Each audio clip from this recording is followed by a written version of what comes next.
In my previous video, I was looking through a mysterious package from Mercari filled with random Lego pieces from the 90s. I didn't really have a good idea of what was inside of it. The pictures that were provided were pretty blurry and dark, for that matter, because they were all the pieces were in a trash bag. But now, it's the same day. It's been like 5 to 6, maybe 7 hours.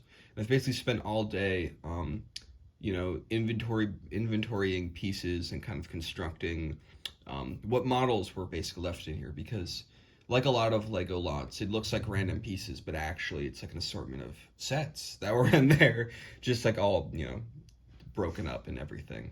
So yeah, we've got an interesting array of stuff here. The oldest one, the Black Falcon's Fortress, is kind of unbelievable that it was in there for a few reasons. One being that this is one of the most beloved castle sets of all time.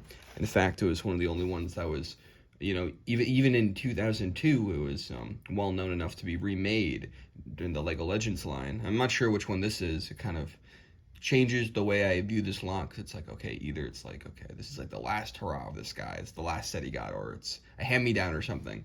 But yeah, it's here, and I mean, it's not complete, of course. Pieces are missing. You can maybe even be able to tell the obvious hole right there, but it's pretty much intact, and for such a beloved set, it's crazy to even own it, And I'm a little bit mixed on the set. I do think it aesthetically looks cool. I do like castle and everything like that. I like the yellow. I didn't realize yellow was part of the Black Falcon's color scheme. One thing about this set that, researching made me very sad is that this flag piece is like $6, but yeah, it's broken. I might just glue this to a flagpole, because the actual print is basically perfect. It's pristine, so that's unfortunate. But yeah, it was fun to build. It was fun to realize the drawbridge. I don't get the string, but it's whatever. I'll just get a normal string from somewhere else. I don't know. Like, I definitely like the more adventurous castle themes they do later. The ones that are less entrenched in realism and more in, medieval fantasy. Like, I'm definitely more for Fright Nights than I am for Black Falcons. Because it's like, at the end of the day, like, what does the Black Falcons have that, like, the Crusader Stone or the Lion Knights? It's like, I'm sure there are differences. But it's like, to me, as an outsider looking in, when I compare the difference between space themes and the difference between castle sub-themes, besides minifigures, it's just kind of hard for me to, look at it and be like, oh, it's Black Falcons. But, it's still a good set, and I like the use of yellow a lot. Maybe there could be more. It's kind of interesting that the Black Falcons are blue, but their fortress has no blue. Maybe they complement. It's kind of cool, actually. I don't know. I'll go into more detail on this someday, probably, maybe in a review if I ever get the figures. Because that's I'm guessing part of the reason why the set is so expensive, because it comes with like 8 figures, I believe. And it's cool that it opens up and everything. I don't know. Old gray is fun. I like it. That lattice print piece is beautiful. I love that design there. Basically perfect. It's interesting that what we'd see here as a print is the kind of thing that they'd be able to do, they'd be willing to do with the bricks in the blacksmith shop, which is another one of the castle sets I own. But yeah, this one's kind of the elephant in the room, because like this makes the lot go from really good to like godly god status. Because like the set is like $100 at least. It's crazy that it was just in there. The pieces. It almost seems fake, but you saw me open it. You saw how many of these panel pieces I pulled out. Like it was there. It was crazy. I guess in the castle vein, the other castle sub-series that some sets were in there was Fright Nights, and I love Fright Nights. I've actually got the castle back there. I was using it as a prop, so it was kind of interesting to kind of have it in the back of my mind while looking for these pieces and building it. I love Fright Nights, the use of red, yellow, it's just beautiful, super wacky and fun. This is supposed to have a horse, not a big deal. I can just find a horse and replace it, but yeah, it's this nice little cart, and it can turn. Ooh, look at that. Just a very fun, simple set. And there was a Fright Nights dude who comes from with this set, and I just love having him, because I just love the Fright Nights. It's like this awesome mix of like darkness and goofiness. Like, I don't know, there's something just unique there. The other set is another one that's missing an animal. It is this Fright Nights balloon. There's supposed to be a dragon here, which is a really fun, whimsical idea, where it's like a hot air balloon, but the dragon's holding it up. Like, how fun is that? Very, very simple build. Honestly, pretty rudimentary. especially considering the hot air balloon that would come out with Lego Adventurers the next year, and and the Orient Expedition as well. The dragon really carries this one because without it, there's this cool, these cool pieces, like, oh, you can attack with the axes. And it did come with a great minifigure, the witch, I believe, Wilma, or I don't know, remember her name, the witch from Fright Nights. Great figure. She's not in this set, unfortunately, in my copy. But yeah, that would honestly bring the set up a bunch if it was there.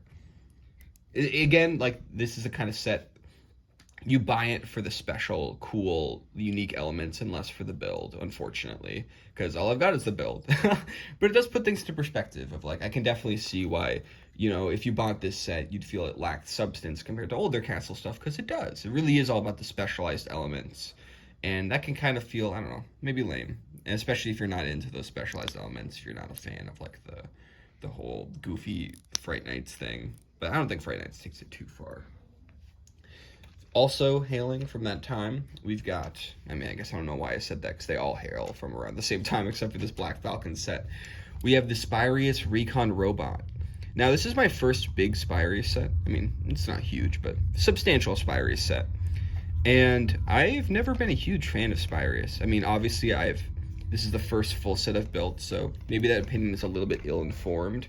But Spyrius just doesn't have that much going for it, in my opinion. Because if you just break down its core elements, all of them are kind of done better by different themes, in my opinion, at least.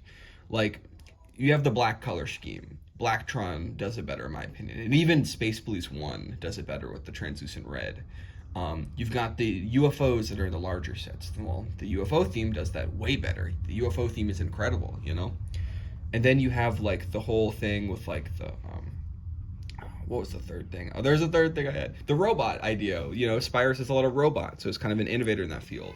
And while it's definitely cool, that's definitely like an innovative thing that Spyrius did. It started to, took those old ideas from the classic space and refined them a little bit more, modernized it a little bit with the finger joints. I still think RoboForce is way better, and Life on Mars just blows this out of the water, It's not goofy enough to be RoboForce levels of fun, but it's also not refined enough to be, like, a legitimately really good mech like you'd see, like, nowadays with, like, articulation and everything. It has these arms and, hands, cool. And also, I just don't like the way that this is built up. It has this very triangular form, but there's these pieces just don't work as, like, substantial pieces to build. They definitely would feel more natural as, like, wings or, like, the cherry on top. Having them as, like, the structural piece, I'm just not a fan of that. I feel like it just kind of goes against the rest of the build, which is pretty solid. And also, our Slugger said this in his video, but it kind of feels incomplete in the back, where it's just like, okay, you've got this exposed back, the figure can't really stand in there. I do like this little compartment here, that's cute. I do wish it lined up a little bit better. It's just kind of awkward, and not awkward in a fun way, just awkward in, like, a mediocre kind of way. I am missing the brick that goes inside the head that makes it, that's the kind of the final piece I'm missing of this set. But yeah, that's pretty much the Spyrius Recon Robot. I was very harsh when I was talking about it, but I do think it's just Lego Space is pretty good across the board, basically no matter what they do. And Spyrius does have some pretty cool prints, and the Spyrius Android is pretty based, so there's that. In saying that it's not the best, it did lay the groundwork for a lot of things, especially the robot angle and the UFO stuff. Because, like, that's kind of like what Lego Space in its later years it's a lot of it, robots and UFOs and that kind of stuff, mechs. Lego in general, like, the mechs are huge, and, like, those all comes from, well, not originally just Spyrius. Spyrius brought the idea back and made a whole theme, not a whole theme, but a more concerned effort to kind of bring it to the mainstream. The last set I'd like to talk about is the one I'm most conflicted about, because I think it's really cool. It's a great set.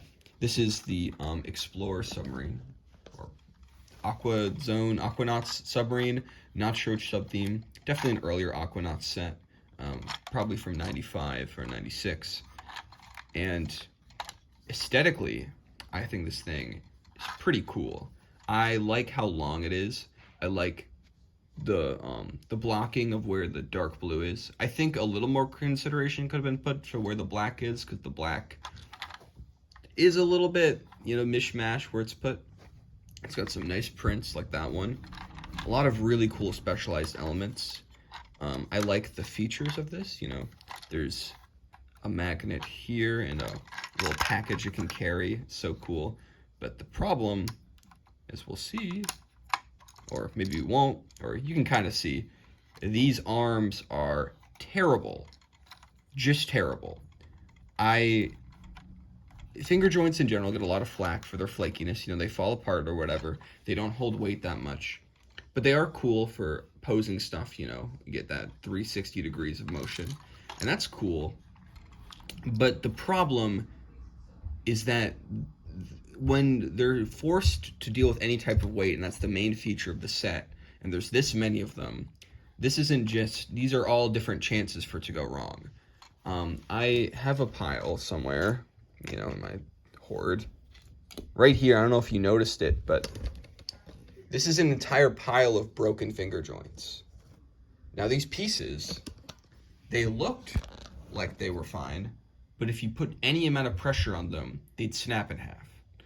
I don't know if that's something about how they aged or how they were stored, but Lego isn't supposed to do that. And I don't even know if any of these are good, because I just tried to salvage as many as I could, because, you know, I don't have infinite resources. I don't have infinite of these finger joint pieces to replace. I don't want to test them in case they are broken ones, because then, hey, I'm out of piece, when I could have just, you know, had it in there.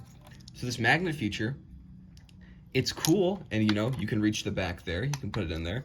It works for what it, you know, in an ideal scenario, but it's not an ideal scenario. It's an unideal scenario, because it is badly designed. It's just not future-proof, you know? And that's unfortunate, because I really like the idea there.